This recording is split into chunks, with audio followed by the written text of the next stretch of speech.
بسم اللہ الرحمن الرحیم۔ السلام علیکم، آپ دیکھ رہے ہیں الف نیوز اور میں ہوں آپ کے ساتھ ماجد علی۔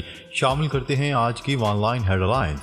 سعودی عرب سمیت عرب ممالک نے غزہ میں اسرائیلی بربریت کی مذمت کرتے ہوئے اسرائیل کی غزہ کے لوگوں کو جبری بے دخلی کرنے کی کوششوں کو مسترد کر دیا۔ مصر کی سربراہی میں ہونے والے قاہرہ امن اجلاس میں فلسطینی صدر محمود عباس کا کہنا تھا کہ ہم اپنی سرزمین کبھی نہیں چھوڑیں گے اور نہ ہی کوئی ہمیں اپنی سرزمین سے بے دخل کر سکتا ہے۔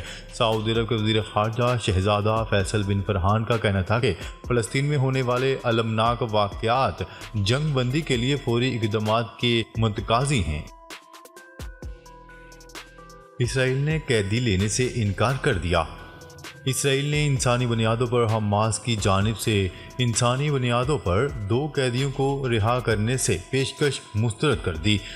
غیر ملکی خبرساں ایجنسی کی رپورٹ کے مطابق حماس نے انسانی بنیادوں پر 2 اسرائیلی قیدیوں کو رہا کرنے کی پیشکش کی، جسے اسرائیل کی جانب سے مسترد کر دیا گیا۔ حماس ترجمان کے مطابق انسانی بنیادوں پر قیدیوں کی رہائی کا پیغام قطر کے ذریعے دیا گیا تھا، تاہم اسرائیل نے قیدی لینے سے انکار کر دیا۔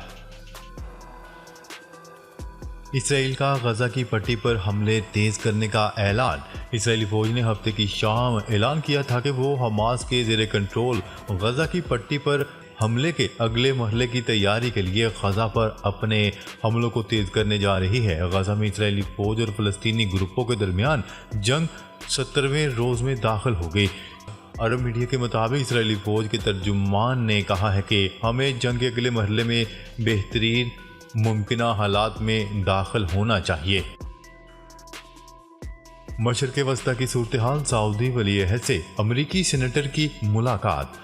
سعودی عرب کے ولی عہد شہزادہ محمد بن سلمان نے گزشتہ روز ریاض میں امریکی سینیٹر لنڈسے گراہم سے ملاقات کی ہے۔ سعودی خبرساں ایجنسی کی رپورٹ کے مطابق سعودی عرب کے ولی عہد شہزادہ محمد بن سلمان نے ہفتے کے روز ریاض میں امریکی سینیٹر لنڈسے گراہم سے ملاقات کی، جہاں انہوں نے 2 طرفہ تعلقات اور اسرائیل غزہ تنازعہ پر تبادلہ خیال کیا۔ خبرساں ادارے کی رپورٹ کے مطابق ملاقات کے دوران دونوں نے مشترکہ دلچسپی کے دیگر امور کے علاوہ غزہ میں جاری فوجی کشیدگی پر تبادلہ خیال کیا۔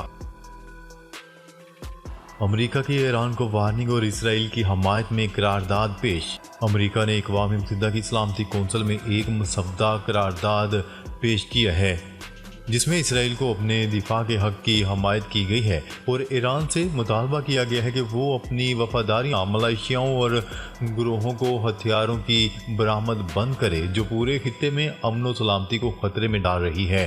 غیر ملکی خبرساں ادارے کی رپورٹ کے مطابق پیش کی گئی قرارداد کے مسودے میں شہریوں کے تحفظ کا مطالبہ کیا گیا، جن میں وہ لوگ بھی شامل ہیں جو اپنے طور پر زندہ رہنے کی کوشش کر رہے ہیں۔ مسودے میں دہشت گردانہ حملوں کا جواب دیتے ہوئے بین الاقوامی قوانین کی پاسداری کی ضرورت پر زور دیا گیا اور غزہ کی پٹی میں مسلسل مناسب طریقے اور بغیر کسی رکاوٹ کے امداد کے داخلے پر زور دیا گیا۔ غزہ کے ہسپتال پر بمباری اسرائیل نے کی، روسی میڈیا کا دعویٰ۔ روسی میڈیا نے کہا ہے کہ غزہ کے ہسپتال پر بمباری اسرائیل نے ہی کی ہے اور پروپیگنڈا کر رہا ہے کہ ہسپتال پر حماس نے راکٹ گرایا۔ روسی وزارت خارجہ کا کہنا تھا کہ امریکہ غزہ کی سیٹلائٹ تصاویر سامنے لا سکتا ہے، جو بائیڈن سے کوئی سیٹلائٹ تصویر کی بات کیوں نہیں کرتا۔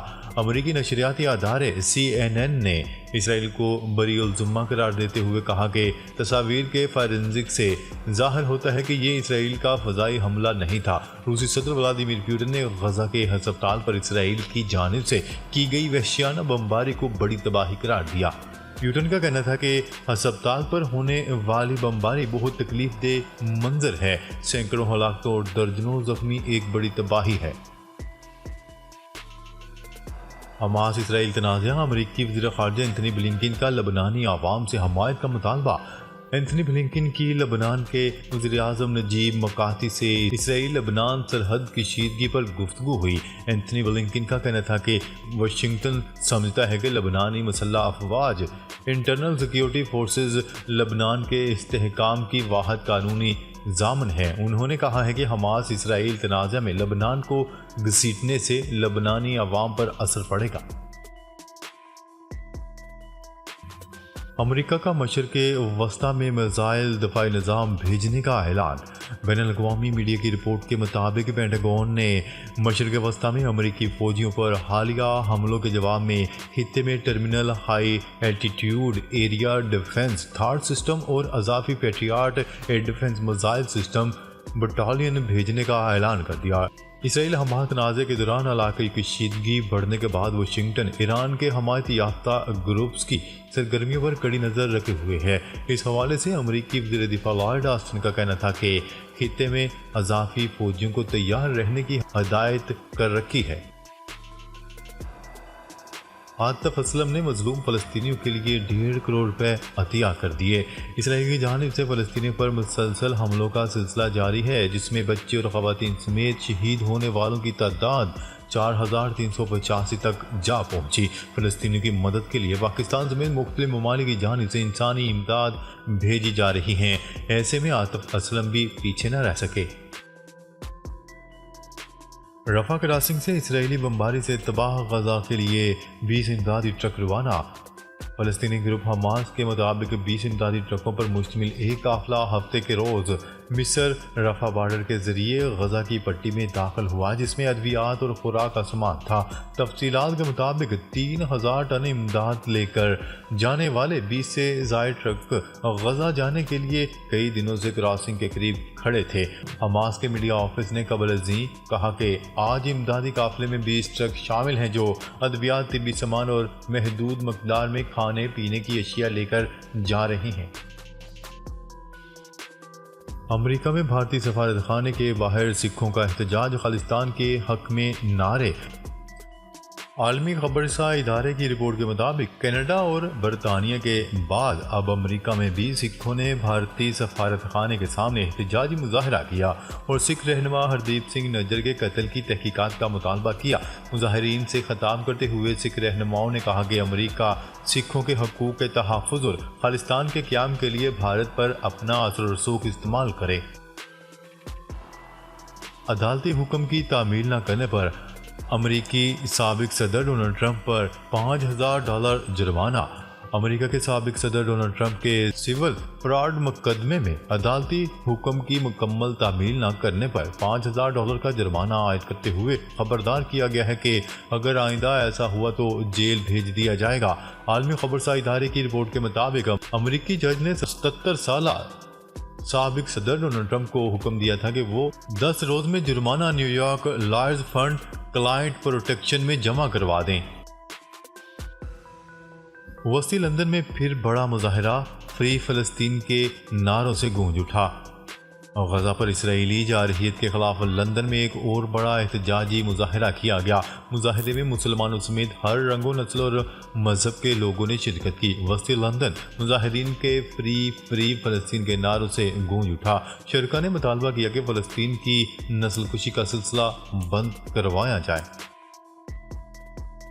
بھارتی کمپنی نے اسرائیلی پولیس کو وردیوں کی سپلائی روک دی۔ بھارتی کمپنی نے اسرائیلی پولیس کو وردیوں کی سپلائی روک دی۔ بھارتی میڈیا کے مطابق بھارتی کمپنی نے یہ اعلان غزہ کے ہسپتال پر بمباری کے بعد کیا۔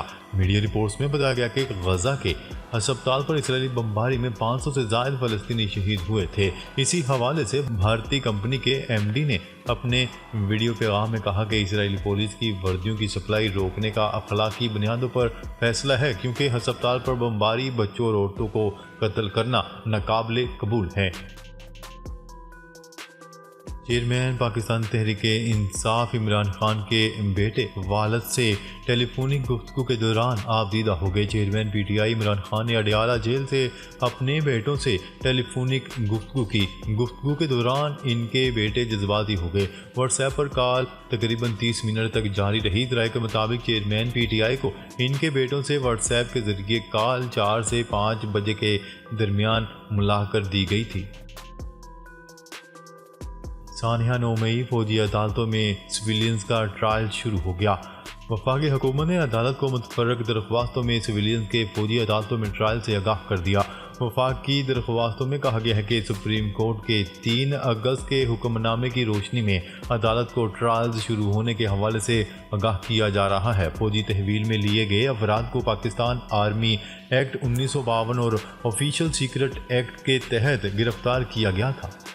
ناظرین، اب تک کے لیے اتنا ہی۔ مزید خبریں لے کر بہت جلد آپ کی خدمت میں حاضر ہوں گے۔ تب تک کے لیے اپنا خیال رکھیے گا۔ اللہ نگہبان۔